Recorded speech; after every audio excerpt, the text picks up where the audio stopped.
Hey, ¿qué pasa, Trophy Hunters? En esta ocasión les traigo la videoguía de Pilgrim Redux, un walking simulator en primera persona donde te embarcarás en un viaje profundamente emocionante, donde el protagonista será la pérdida, el arrepentimiento y la redención. Este juego fue desarrollado por Tongguk Bodur y publicado por el estudio español Cadnes Game Studios. En cuanto a los trofeos, su dificultad es de un 1/10 y tardarás alrededor de 50 minutos en completar este emocionante paseo. El juego no tiene trofeos perdibles, glitcheados o bugueados. Dicho esto, dentro intro.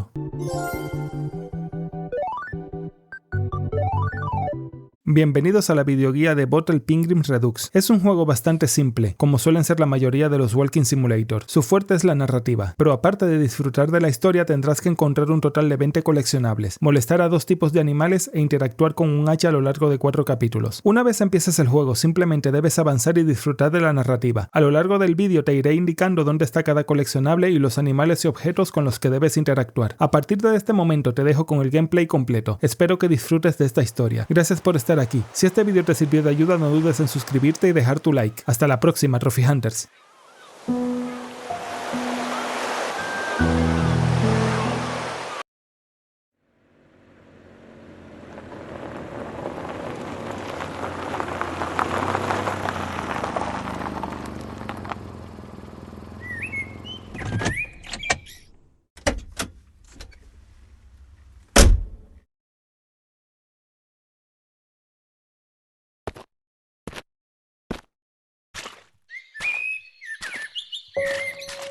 I like to go for long walks, walks that cleanse the lungs and cleanse the spirit.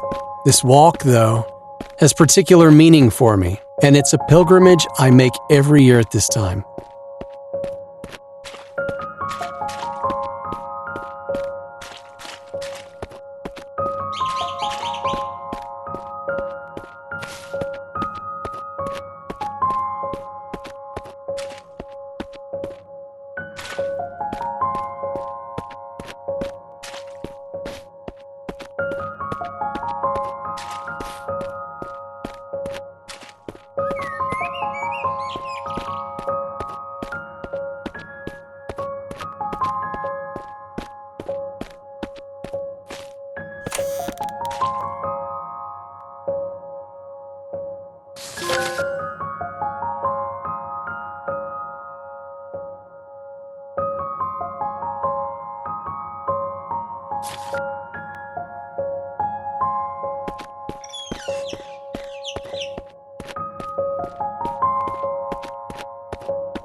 I can remember every detail of my wife's appearance, even though she's been gone for nearly 10 years.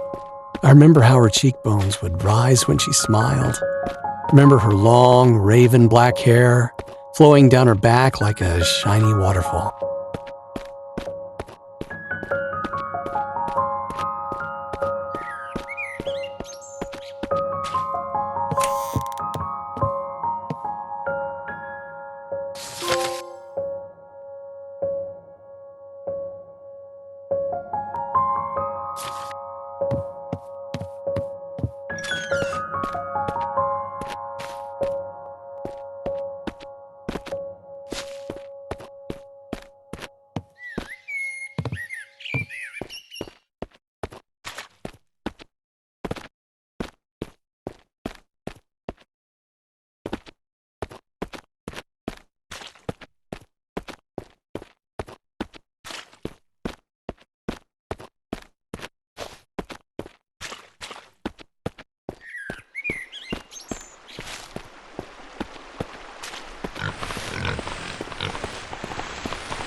She was still beautiful, and she could still smile, but not as often as she used to.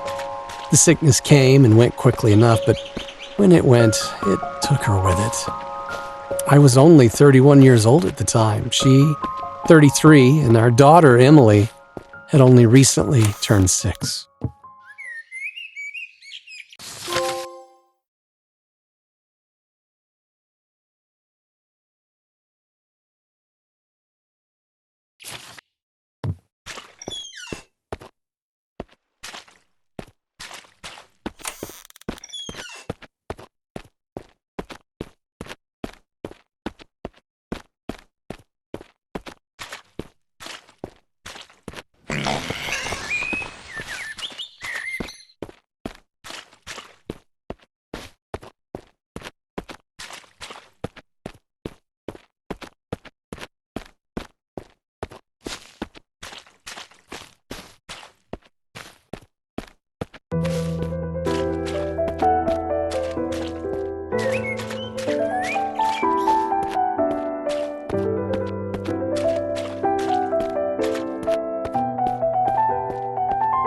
It's hard enough for a parent to raise a young child on their own, doubly so when that child is of the opposite gender, yet that's precisely the predicament I found myself in when Cassandra died.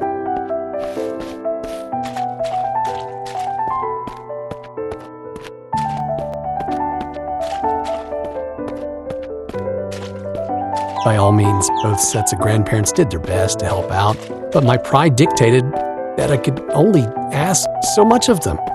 I needed to prove to everyone, not at least of all myself, that I could do this. I had no desire to be the all but absent father that my own had been, but an endeavor to spend as much time as I could caring for my daughter in the most direct way possible. I won't deny that the odd drink came in handy during this early period, but it was yet to become a problem.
Much greater challenges in the early days were the ones that people would think almost trivial, ensuring my daughter was safe when she used public restrooms, and that she cleaned herself properly when she was in the bathtub. Responsibilities that would normally fall upon the female parent when there is one.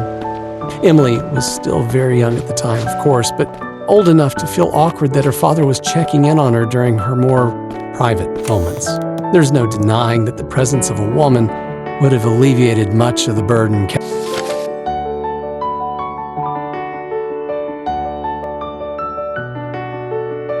cast suddenly upon both of our lives.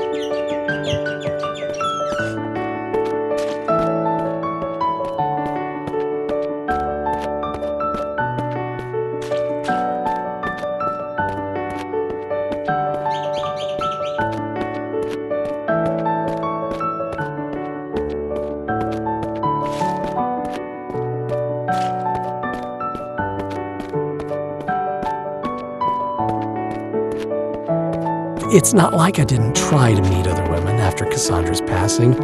I even went on the odd date, but, well, between my teaching job and my responsibilities as a single parent, it was hard to not only find the time, but to find someone to babysit for the evening without calling upon the goodwill of the grandparents yet again.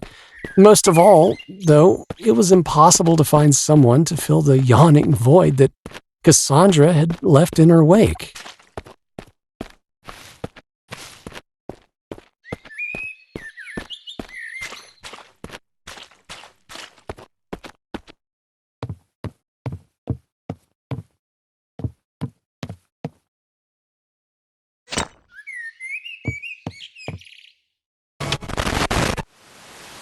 never asked you to be alone, my son. You'd have had my blessing if you had found someone else. All I would have asked was that she be a good mother to Emily.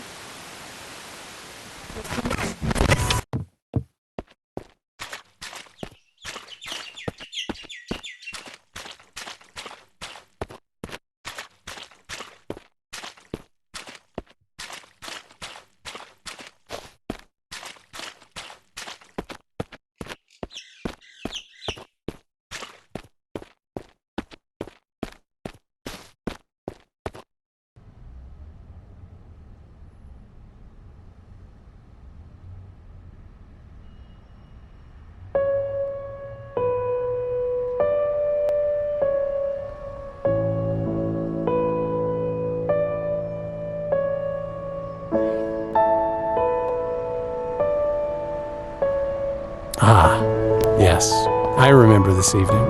My wife left a note for me with a friend of ours who worked at a place called Danny's Cafe. Oh, she always did like her little games.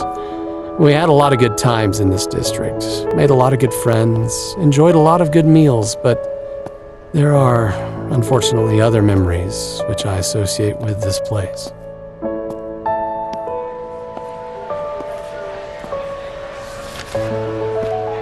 The note says, "Dearest, come meet me at O'Doyle's at 6:30. Oh, but one small favor along the way. Emily says she left Axel in the playground. You know how upset she gets without her bunny rabbit. Oh dear. Still, I guess I'm not one to judge. I've been known to get a bit negligent from time to time myself."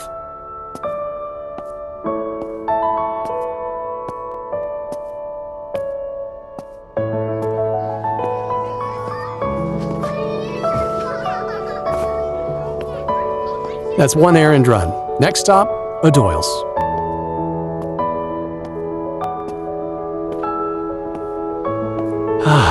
The aromas of this district, the delectable scent of recently roasted coffee beans, freshly cut cake, and all manner of chocolatey delights. Truly a gastronome's paradise.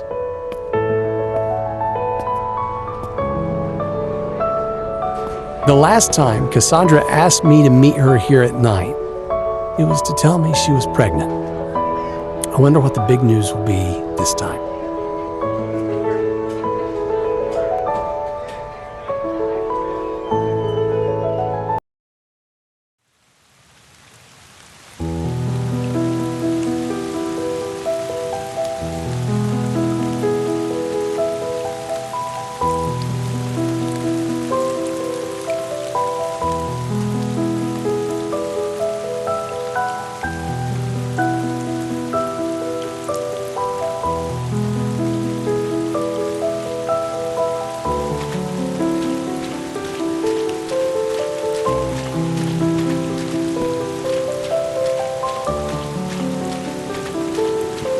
Somehow, teaching children of early high school age had done little to prepare me for the task of raising a child not many years younger. She still had an innocence at her age, while the scamps that I taught, I'm being a bit harsh of course, but well, the students that I taught were in the process of growing up very quickly, a little too quickly, some of them. I sincerely hoped that my Emily wouldn't be quite so precocious by the time she was that age.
I enjoyed taking my daughter on short trips, well away from the city. I didn't want her knowing nothing but schools and streets, which my own life almost seemed to consist of. I figured she needed to breathe a bit of nature every once in a while, enjoy a bit of fresh air. It's one thing to civilize a child, but another to deny them their childhood altogether. We both seem to like the beach, especially.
Emily loved the water. In another life, I believe she could have easily been a fish. Sometimes I even called her my little mermaid. She loved the sand too, and liked to build things with it. One day, I helped her make a fairy tale castle and cast her, only in her mind of course, as a kind of mermaid Rapunzel, trapped in a tower far beneath the water, her long hair flowing with the whims of the waves.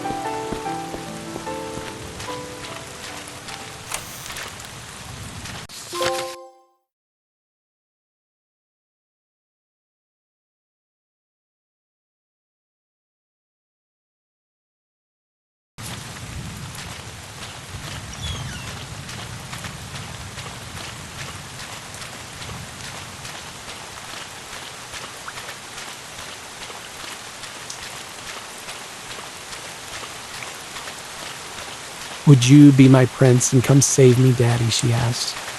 "No, sweetie, that'll be another man. We just don't know who yet. But one day your prince will come." I further hoped to myself, and only to myself, that the man in question wouldn't merely break her heart. I wished nothing more for her than to find the happily ever after that eludes so many others.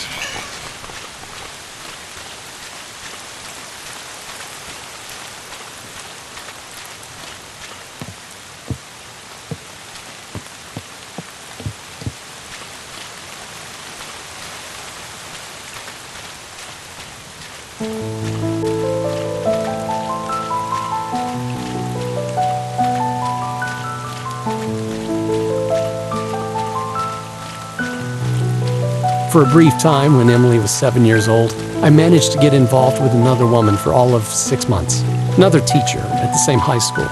When that ended, we did our best to go back to just being friends and colleagues, but it wasn't long before the woman in question happened to find herself a job at another school. I never knew.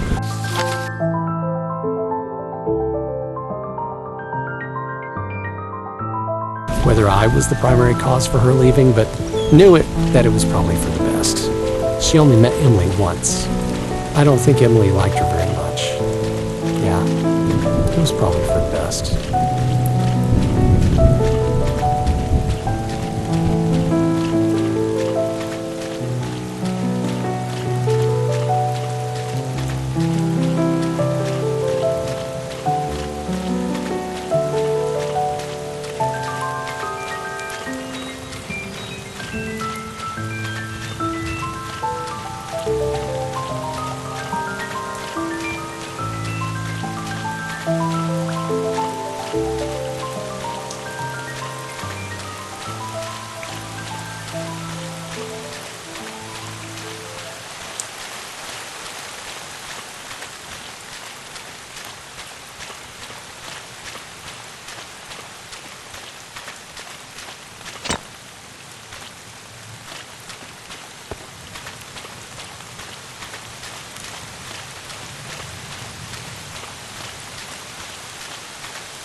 I know you always acted with Emily's best interests at heart. And mine when I was alive. You were a good husband. And a good father. Nobody's perfect.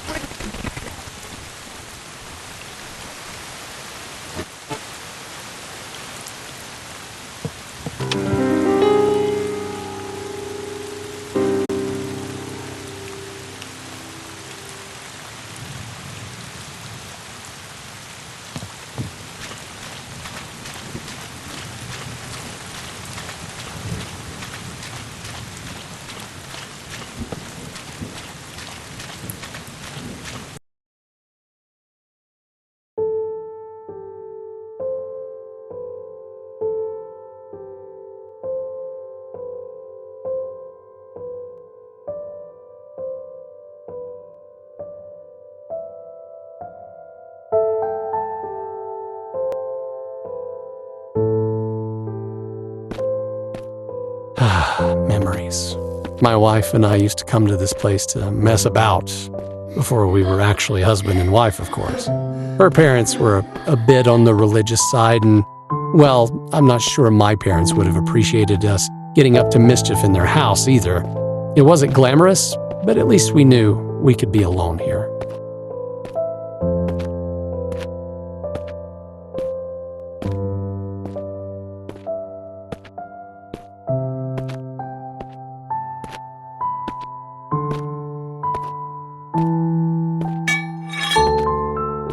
There was that one time, of course, when we were interrupted by the squatter.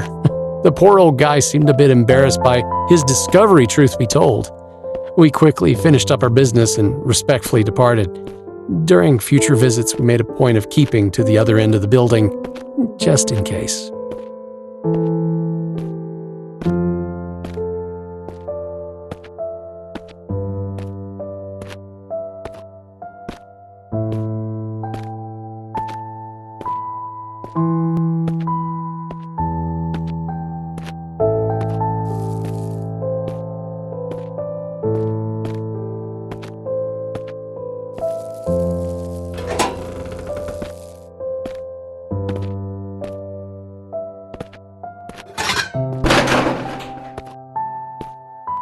Eventually, the place was condemned and torn down.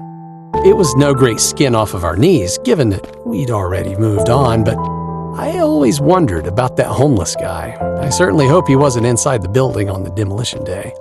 He'd be long gone by now, either way.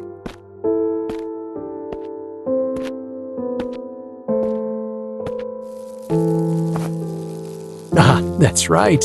I'd completely forgotten that this is where we found Axel, named him, and jokingly decided to keep him should we ever have a child together.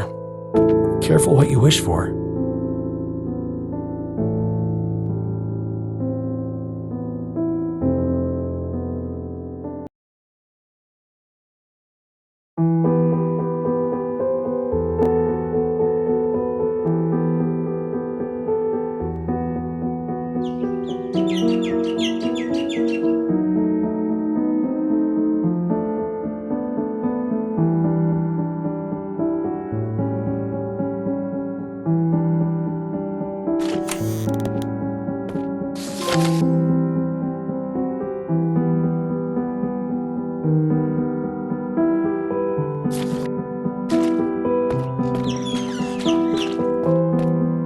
There was one resounding consequence to the breakup with the other teacher. Shortly afterwards, my drinking started to spiral out of control.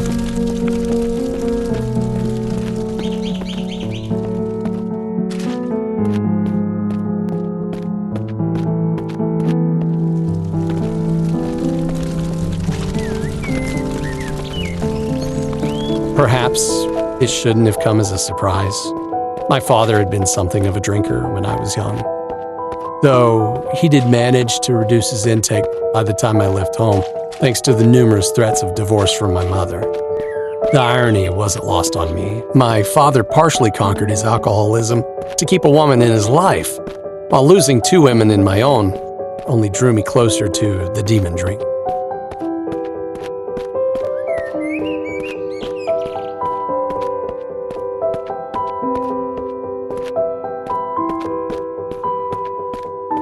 I never hit Emily. Not before the drink, and not after. It just didn't affect me that way. Alcohol didn't make me violent, it made me negligent.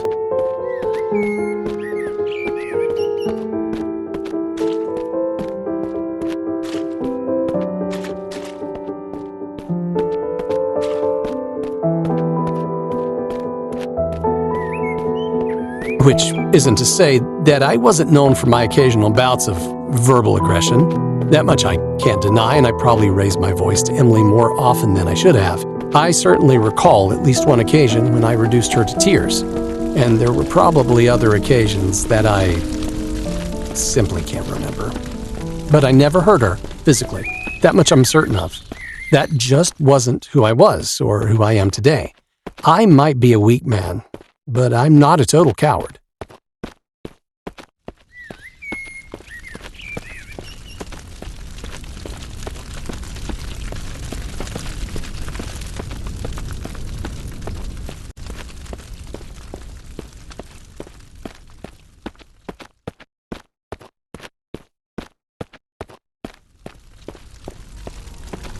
At first, my work wasn't affected, at least not noticeably.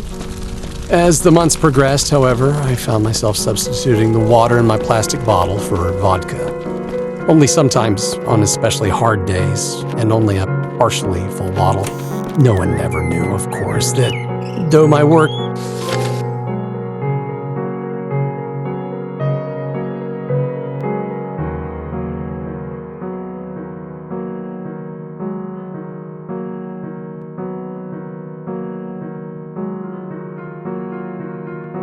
performance was questioned on one or two occasions. That said, my job was never in threat, at least for the first year or so. Then came the day of a certain small incident, and well,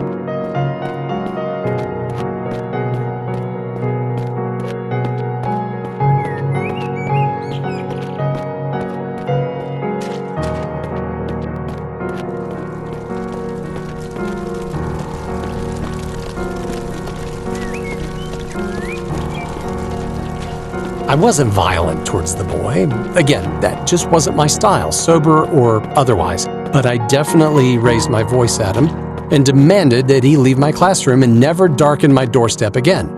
I might have even sworn at him. The official report certainly claims that I did.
Darling, you can't keep blaming yourself for what happened.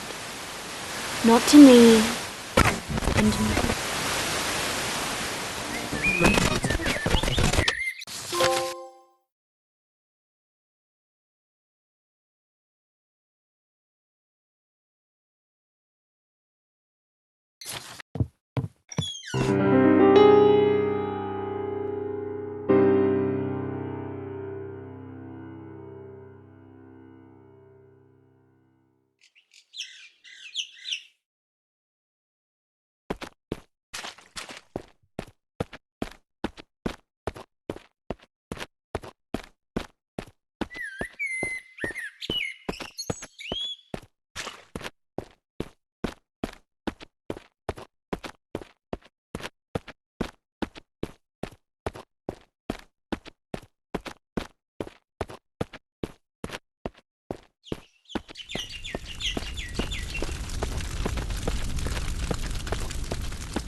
The path to recovery is never an easy one, and I wasn't convinced that cold turkey was my answer. It just sounded too convenient to me and seemed a surefire way to fall straight back off the wagon. I suspected that slowly weaning myself off the drink would reap more permanent rewards and immediately set about reducing my intake. A fortnight later, it was still a daily habit, but at least that habit had shifted mostly to nights.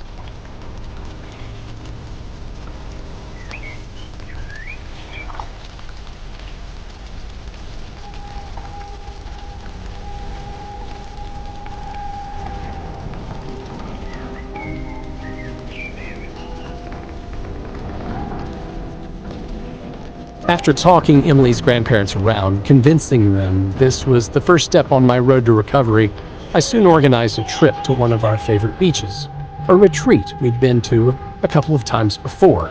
It would be a week's trip during our school holidays away from the stresses of both of our lives. Emily was happy, especially after I explained to her that this was Daddy's chance to get better. At the very least, that was the plan.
I always tried to make holidays a thing in our little family unit for the short time such a unit existed. I was more of a summery person, while my wife adored the snow. Perhaps it was her Russian roots. Our daughter was happy almost anywhere and everywhere, but there's no denying she felt the cold more than any of us. Daddy, Axel's shivering. He needs more fire. We all knew, of course, that she was referring to herself and not the rabbit, but if that was her way of appearing courageous, we were willing to go along with it. I rug up and left the two ladies in the log cabin in search of wood to feed the fireplace.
"6 years.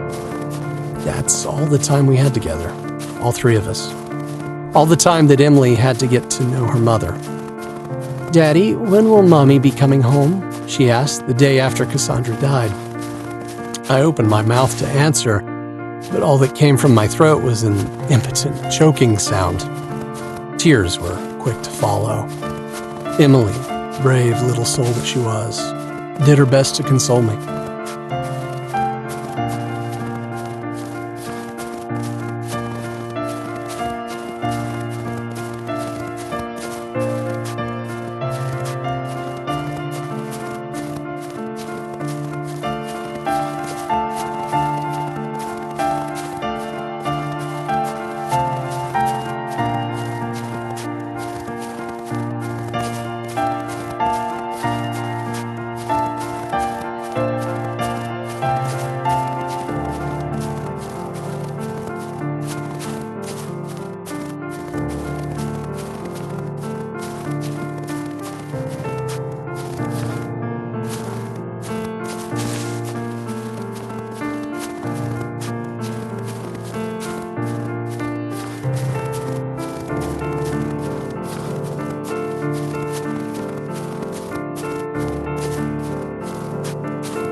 In the end, it was a children's book that helped Emily to fully comprehend what had happened to her mother.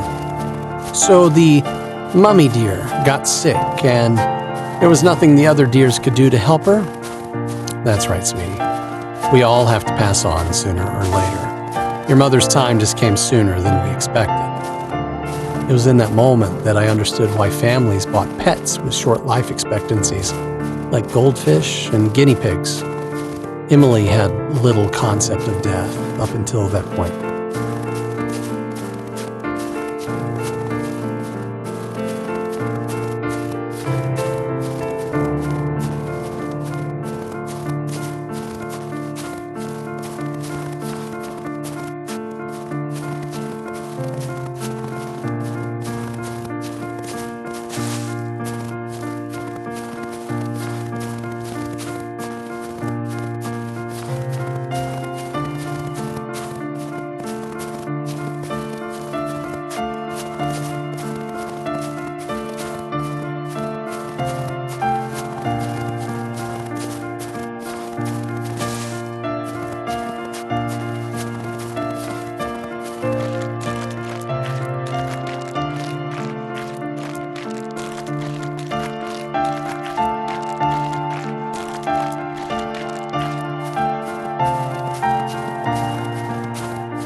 That should be enough wood for now. Time to head back to the cabin. I'm sure those two must be freezing by now. Could happily bear to get a bit warmer myself. Beaches are certainly more my speed, I'd say.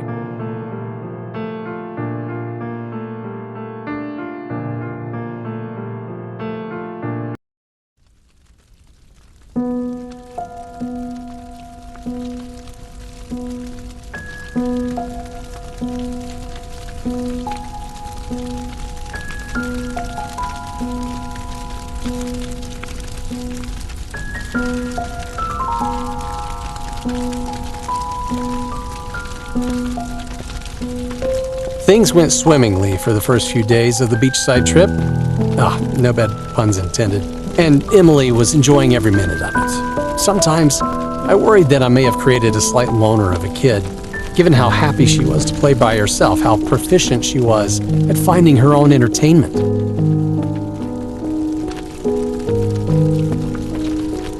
This isn't to say there weren't other children at the retreat with whom she was willing to briefly associate. But she didn't seem overly fussed if their parents had to take them home that same evening. She was happy either way. I guess I shouldn't have been surprised given that she was an only child and that she was no stranger to the idea that people might temporarily inhabit her life, only to depart shortly afterward. Perhaps I'd raised her a little too well in that department.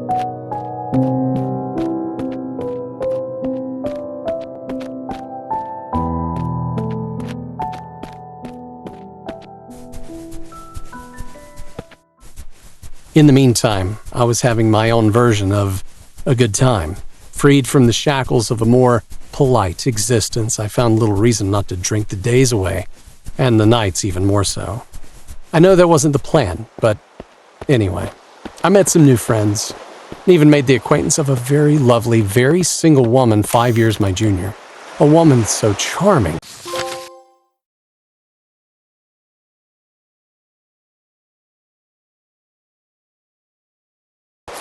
That even Emily seemed to take a slight shine to her.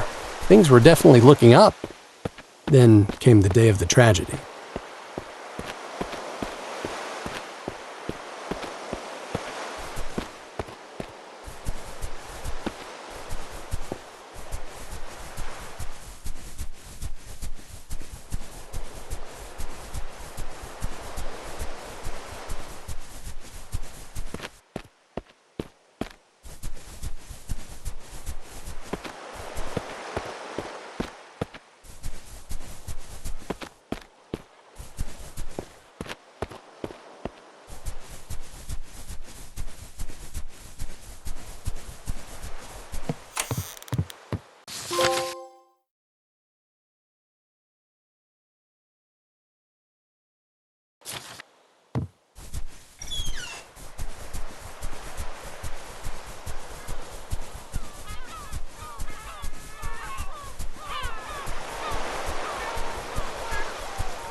In the early evening, 2 days after meeting the woman, I was enjoying her company and that of some fellow adults while my daughter enjoyed the water mere meters away from us. I say mere meters, but she must have started to drift further out without my noticing. A fact hardly surprising, given that my advanced state of inebriation limited my focus to one subject at a time, at best. And given that the woman was the greater novelty of the moment, she was the one stealing the bulk of my attention at the time. This attention was quickly divided, however, when I heard my daughter scream.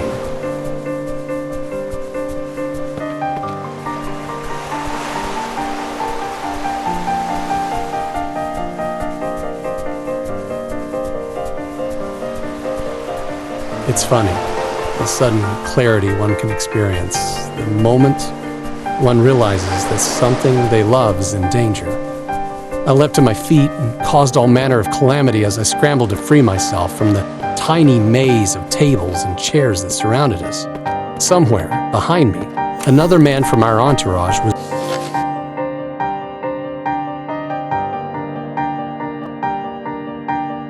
rushing to join me, but I was quicker to reach the waterside and wade frantically in, shouting my daughter's name.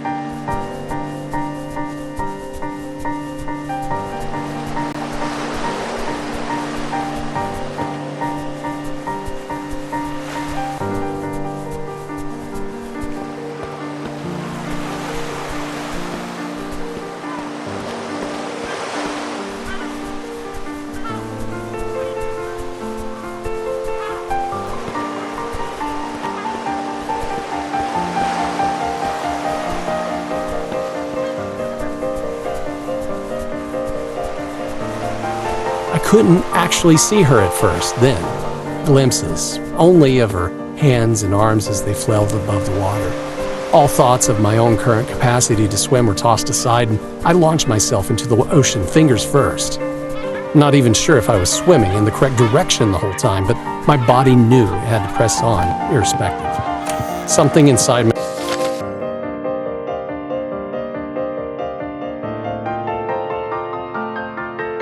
My burning brain told me that as long as I pushed myself forward, I could aid my daughter. By the mere fact of willing myself to be her savior, that was what I would somehow become.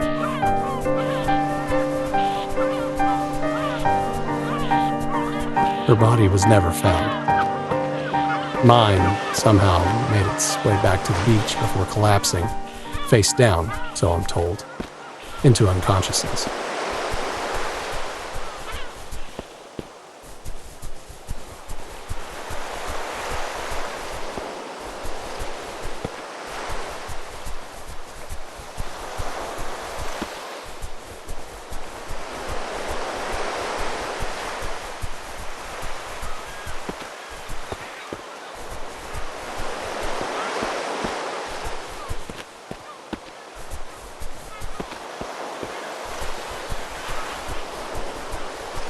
I cannot say with any confidence whether I could have saved Emily, sober or not, but I blame the drink nonetheless, and most of all, I blame myself. Who am I kidding? A bottle can't be blamed for its actions any more than a rifle can be. It was my weakness, my fault alone, that I became a man so wretched that he failed to notice his own daughter struggling with the evening tide. My last-minute delusions of heroism count for nothing. I simply wasn't there for my only child when she needed me most.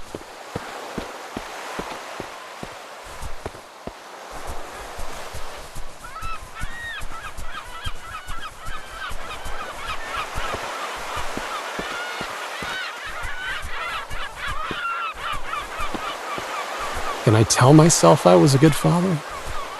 No, but I did try. More than my own father ever did. That said, the acorn doesn't fall far from the tree, and I can't deny the blood that runs through my veins. But I've punished myself plenty, and I've improved my ways. I don't drink anymore, and every year I make this pilgrimage to prove this fact to my daughter.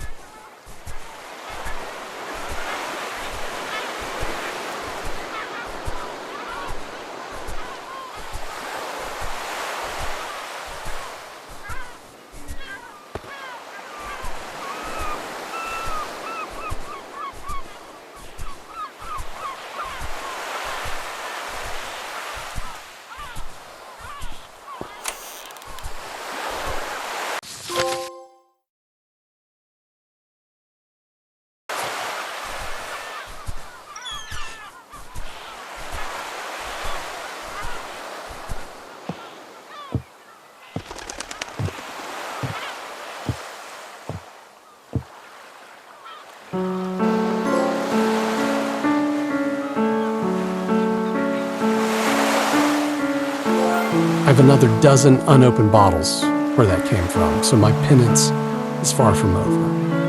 I'm slowly learning to forgive myself, and I can only ask you, Emily, to forgive me also. You were the most vivid reminder I have left of your mother. Now that you're both gone, well, let's just say that I keep to myself these days. It's better that way.